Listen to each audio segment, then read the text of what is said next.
तो लेकिन ये मसला ये आप जस्टिफाई करें आपका काम है या भाई यहाँ पर नहीं, क्या आप ये तो करने थोड़ी आए हैं कि हां जी हमसे गलती हो गई हमको माफ कर जुडिशियल दें। निजाम गला हुआ है और उसको रिफॉर्म्स की जरूरत है और रिफॉर्म्स आनी चाहिए, वो कंसेंसस से आ जाएंगे। सुल्तान राय का एक डायलॉग सुनाना चाहता हूं। लास्ट टाइम भी मैं सुनाने लगा था लेकिन वो हमारे पास मौजूद नहीं था कि सोचे ये मुल्क चलता कैसे है।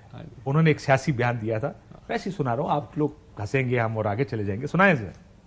पाकिस्तान इस दुनिया का अमीर तरीन मुल्क है, इसलिए कि 45 साल तो इनू हर बंदा खा रहे ते रज रज के खा रहे, पर एदा खजाना फिर भी खाली नहीं होया।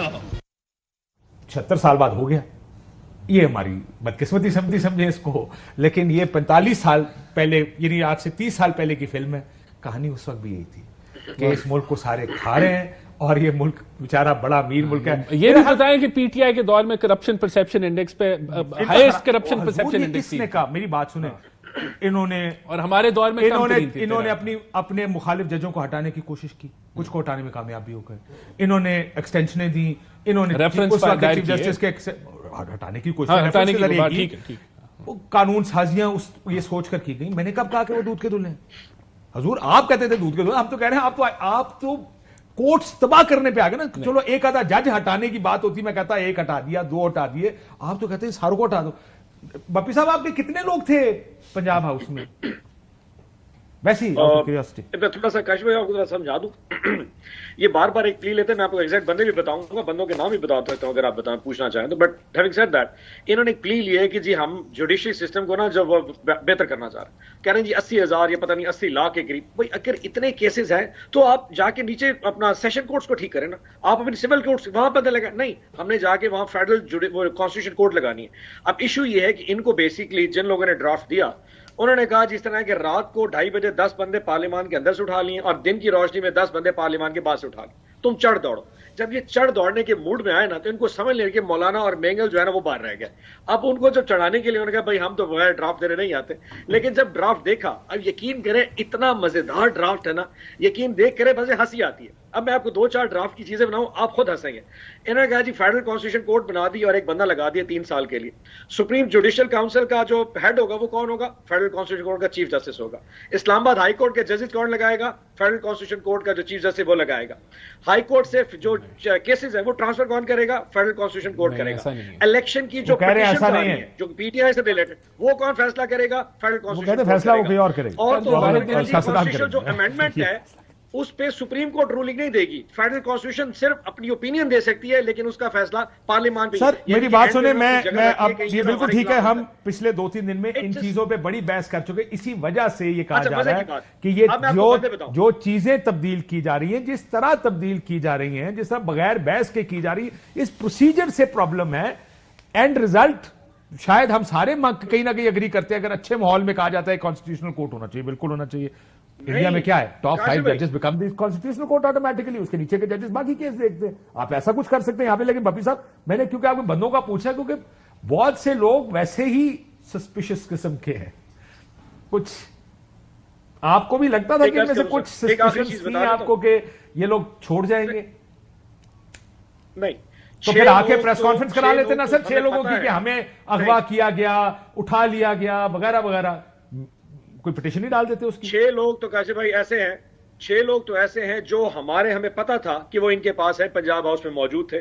उसमें से 7 बलोच की अगर स्टेटमेंट कल रात वाली अगर आपने देखी हो, जिसमें कहा कि जी सबसे पहले मेरी बेटी, फिर मेरी बीवी और फिर मेरी खाला को उठाया गया, फिर मेरे ड्राइवर से फोन कराया कि साहब बहादुर अगर आप फलानी जगह पे ना पहुंचे तो आपकी बेटी और बीवी के साथ जो हो सकता है वो शायद इस काबिल ना हो। मैं नहीं समझता कि राणा साहब इस बैठ के इसको जस्टिफाई कर सकते हैं कि पाकिस्तान के दुनिया की कोई ऐसी जुडिशियल अमेंडमेंट है, कोई कॉन्स्टिट्यूशन अमेंडमेंट है जिसमें किसी की बेटी या किसी के बीवी को प्रोटेक्ट करके कहे कि तुम क्योंकि कॉन्स्टिट्यूशन अमेंडमेंट में वोट दोगे नहीं तो तुम्हारी बेटी या बीवी के साथ ये कर देंगे। It doesn't justify at all. ये वो 6 लोग हैं। इसके अलावा आपने एक बंदे का नाम दिया, क्या बाकी 5 आप सारों को बिठा के एक प्रेस कॉन्फ्रेंस करा दें कल?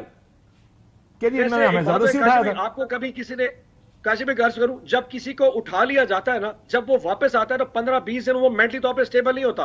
अल्लाह ने करे आप पे जितने लोग बैठे किसी को उठाया जाए, अल्लाह ना करे। जो कुछ वहां किया जाता है, आप समझते हैं कि हम कमांडोज हैं, हम कोई वॉरियर्स हैं कि जी 15 दिन वहां से मार खा के 16 दिन प्रेस कॉन्फ्रेंस, 17वें दिन फिर मैं तो कहता हूं खान साहब को चाहिए था हमें कमांडो सर्विस ही करा देते, हमें ट्रेनिंग कराते भाई 15 दिन उन्हें मारना है, 16 दिन तुमने प्रेस कॉन्फ्रेंस करनी है, 17 दिन फिर उठा के ले जाएंगे। आई मीन आप पॉलिटिशियंस हैं, हम इंसान हैं, just treat us like human beings. मतलब आप समझते हैं कि एमएनए जो बेशक एक नुमाइंदा है, उसकी बेटी को उठा ले तो वो क्या प्रेस कॉन्फ्रेंस करेगा? भाई साहब मैं जब मेरे साथ हमने नए ये लोग सियासी कल देखे फिर हैं बेटी उठा ले। पिछले 2 साल में, ये जो खवातीन घरों में घुसना, तोड़फोड़ करना। आपके उस वक्त भी लोग देखे थे जब लोगों पे हेरोइन डाली जा रही थी। काशिफ भाई, सर सुन ले, मेरी बात सुन ले, एक मुझे खत्म कर लेने दे, मैं बराए एक- मेहरबानी, वो आधा रह जाता है। खराबियां आपने की, लेकिन जो खराबियां इन्होंने कर छोड़ी पिछले कुछ अरसे में, जो हम देख रहे हैं कि जिस तरह, मैं तो मुझे कई दफा अफसोस होता है वो मनाजिर देखकर जब घरों के अंदर सब शीशे की चीजें तोड़ के पुलिस चली जाती है। How can you justify it? How can you even live in a country like this? ये कैसा मुल्क है जिसमें ये हो रहा है and it's okay and nobody talks about it और nobody does anything about it?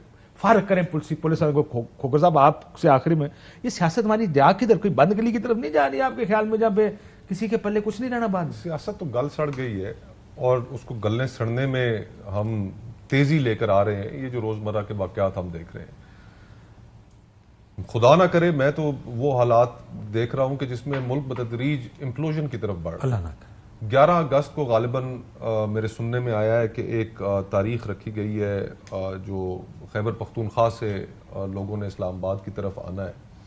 वहां पर खैबर पख्तूनख्वा में क्या सूरत हाल है हमें कोई परवाह नहीं है, बलूचिस्तान में क्या सूरत हाल है हमें कोई परवाह नहीं है, आम आदमी की जिंदगी जीरन हो चुकी है, हमें कोई परवाह नहीं है।